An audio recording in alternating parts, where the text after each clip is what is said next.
So hello everyone, welcome to tap. So दोस्तों, मैं आशा कर रहा हूं कि आप सबकी प्रेपरेशन बहुत ही अच्छी चल रही होगी for the APSC as well as EO examination.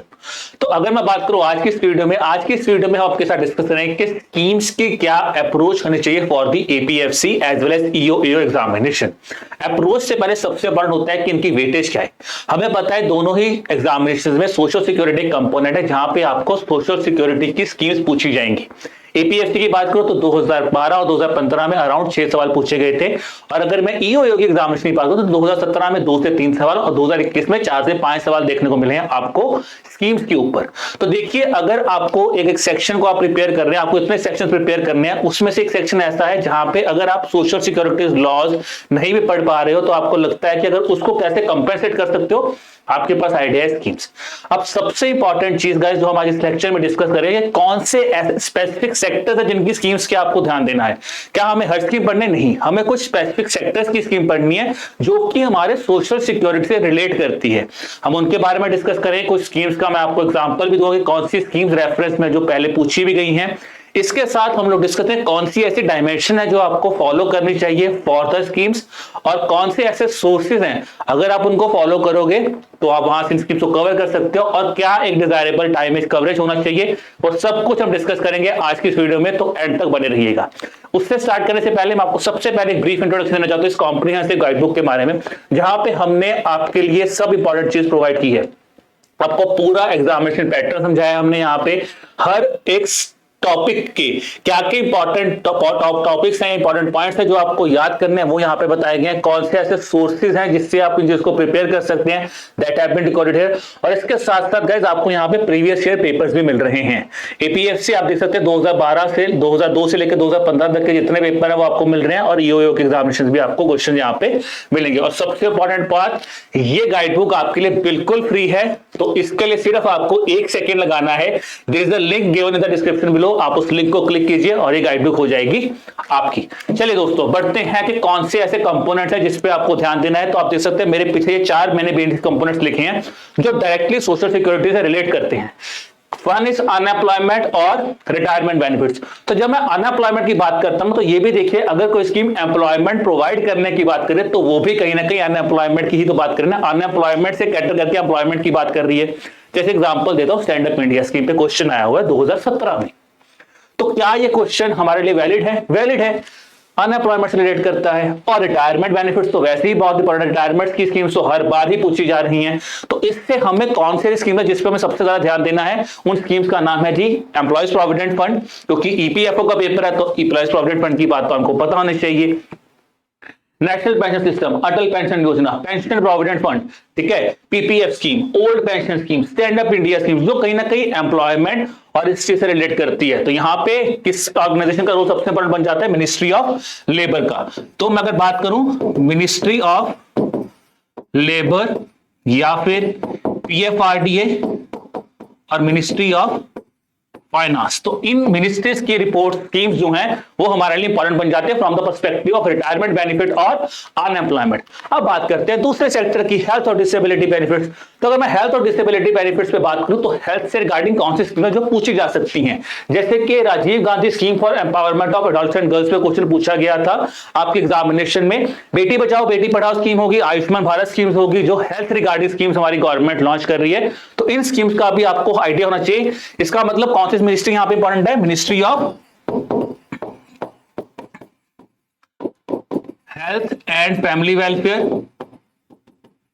ठीक है जी, और मिनिस्ट्री ऑफ आयुष। तो बेसिकली ये 2 मिनिस्ट्रीज भी हमें, इनकी इंपॉर्टेंट स्कीम्स भी हमें पता होने चाहिए। देखिए, मैं मिनिस्ट्रीज क्यों डिकोड कर रहा हूं, क्योंकि ज्यादातर बच्चे सोचेंगे सिर्फ ये स्कीम्स, बट आपको मिनिस्ट्रीज का आइडिया मुझे कि इन मिनिस्ट्रीज की स्कीम्स तो हमें पढ़नी ही है फॉर द एग्जामिनेशन। ये हुआ हमारा दूसरा इंपॉर्टेंट कंपोनेंट। अब बात करते हैं तीसरी इंपॉर्टेंट चीज की, जो कि है farmers and crop insurance benefits. Generally हम लोग इस सेक्टर पे आके सोचते हैं कि फार्मर्स क्यों, फार्मर्स तो क्या सोशल सिक्योरिटी कंपोनेंट में फार्मर्स कैसे हैं? देखिए गाइस, हमारी इकोनॉमी का बहुत ही बड़ा रोल प्ले करते हैं हमारे फार्मर्स। तो वो भी, उनको भी तो हमारे सोशल सिक्योरिटी प्रोवाइड करना गवर्नमेंट का फर्ज है, ठीक है। तो वहां पे आप देख सकते हैं कौन सी स्कीम्स जिस पे क्वेश्चन पूछा गया है। एमजी नरेगा पे क्वेश्चन पूछा गया है, प्रधानमंत्री कृषि सिंचाई योजना पे आपके प्रीवियस ईयर पेपर में क्वेश्चन पूछा गया है। अब आपको मत्स्य संपदा योजना, एग्रीकल्चर इंफ्रास्ट्रक्चर फंड, पीएम किसान स्कीम, इन पे भी क्वेश्चन देखने को मिल सकते हैं। तो यहां पे दो मिनिस्ट्रीज जो आपके लिए इंपॉर्टेंट बन जाती हैं, वो बन जाएगी मिनिस्ट्री ऑफ एग्रीकल्चर और मिनिस्ट्री ऑफ रूरल डेवलपमेंट। तो ये दो मिनिस्ट्रीज हमारे लिए इंपॉर्टेंट बन जाती है फ्रॉम दिस स्पेसिफिक कैटेगरी। अब बात करते हैं हमारी आखिरी इंपॉर्टेंट कैटेगरी, जिसको हम बोलते हैं unprivileged section. Under privilege section में कौन सा स्कीम आता है? माइनॉरिटी स्कीम्स आएंगी, माइनॉरिटी स्टेटस की स्कीम्स आएंगी, आपकी पुअर विडोज की स्कीम्स आएंगी, ऑर्फन चिल्ड्रन की स्कीम आएंगी। तो कहीं ना कहीं यहाँ पे कौन सी स्कीम्स का रोल प्ले किया जाता है? देखिए, प्रधानमंत्री सुरक्षा बीमा योजना, प्रधानमंत्री जीवन ज्योति बीमा योजना, प्रधानमंत्री जन धन योजना, मिनिस्ट्री ऑफ माइनॉरिटी अफेयर्स की स्कीम्स। तो यहां पे ministry of minority affairs, ministry of finance, ठीक है जी। और अगर मैं बात करूं कोई मिनिस्ट्री ऑफ एजुकेशन का रोल भी आप यहां पे कह सकते हैं, अगर कोई स्कीम स्पेसिफिकली फोकस कर रही है ऑर्फन डेज के ऊपर। और सबसे इंपॉर्टेंट मिनिस्ट्री जिसको हम बात करते हैं, मिनिस्ट्री ऑफ सोशल जस्टिस। तो ये इंपॉर्टेंट मिनिस्ट्रीज बन जाते हैं जिनकी स्कीम्स आपको कवर करनी चाहिए for the under privilege section. तो गाइस, अब तक हमने डिस्कस कर लिया starting from unemployment, health, disability, farmers की स्कीम्स और अंडर प्रिविलेज सेक्शन की कौन सी स्कीम्स और कौन सी मिनिस्ट्रीज है जो उनको कैटर करती हैं, जिनकी स्कीम्स पे हमें ज्यादा ध्यान देना चाहिए।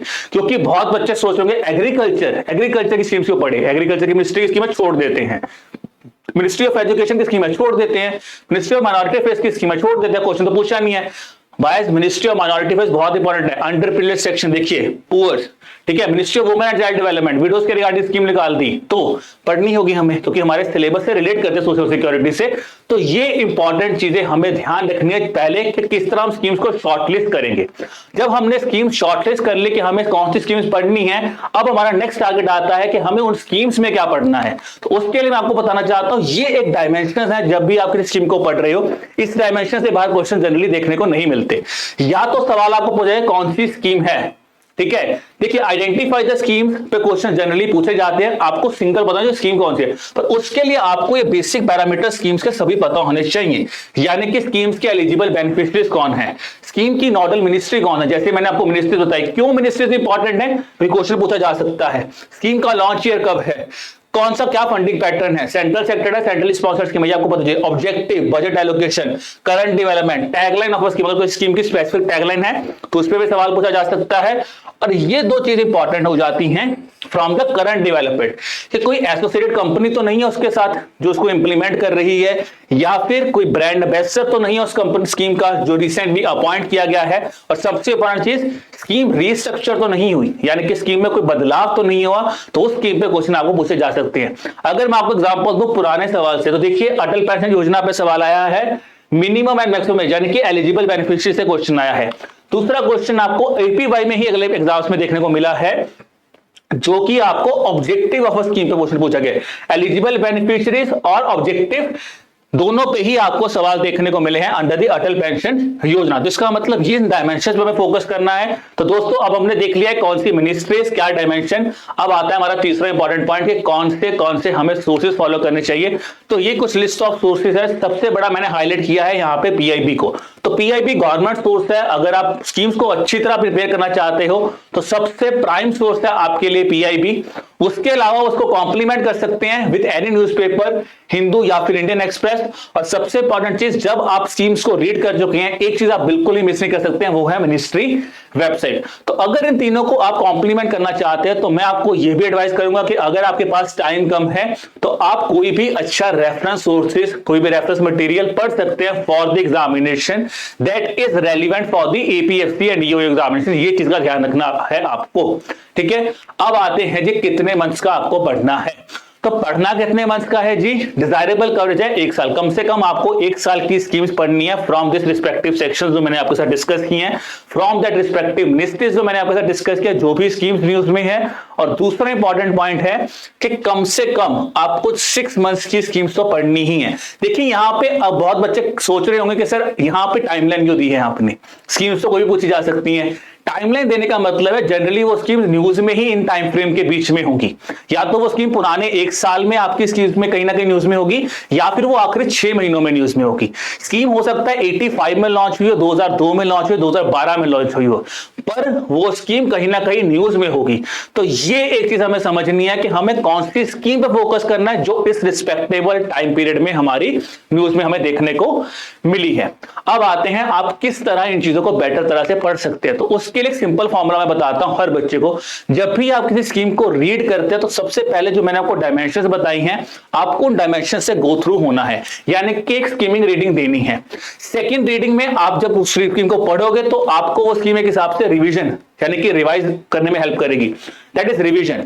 अब मैंने थर्ड पॉइंट लिखा है प्रैक्टिस, क्योंकि बहुत बच्चे का प्रॉब्लम पेन पॉइंट होता है ये, हमारा सबसे बड़ा दुख है कि हमें स्कीम याद नहीं होती, पर उसके लिए 2 स्टेप्स हमने फॉलो कर लिए, रीड भी कर ली हमने, एक बार पढ़ के रिवाइज भी कर ली। बस सबसे इंपॉर्टेंट पॉइंट, हमारा पेपर है एमसीक्यूज बेस्ड ऑब्जेक्टिव पेपर, तो उसके लिए हमें क्वालिटी क्वेश्चंस तो प्रैक्टिस करने पड़ेंगे। तो that is the third point, यानी कि फिर आपको करनी है प्रैक्टिस। तो ये RQP स्ट्रेटेजी आपको फॉलो करनी है जो आपको रिटेन करने में मदद करेगी। रीड, रिवाइज, प्रैक्टिस, और फिर रिटेन कैसे होगा? अगर यहां पे आप प्रैक्टिस करते हो कोई भी गलती कर रहे हो तो उनको एनालाइज कीजिए, उनको नोट डाउन कीजिए, और फिर उसके बाद आप दोबारा इस चीज को प्रैक्टिस कीजिए, और फिर आप इन स्कीम्स को रिटेन कर सकते हैं for the examination. So guys, this was all about this video, जहां पे हमने सब कुछ बेसिक से डिस्कस किया, कौन से सेक्टर्स पे हमें फोकस करना है with respect to schemes of APSC and DO examinations, कौन सी डायमेंशंस पे फोकस करना है, क्या सोर्सेज है जो आप फॉलो कर सकते हो, और उसके बाद हमने एक रिस्पेक्टेबल टाइमलाइन फ्रेम की है जिसपे हमें अगर वो स्कीम उन टाइमलाइन में आती है तो उसे हमें बहुत ही अच्छी तरह कवर करना है for our examination. So wish you all the best for examination guys, keep working hard, keep preparing hard, bye bye.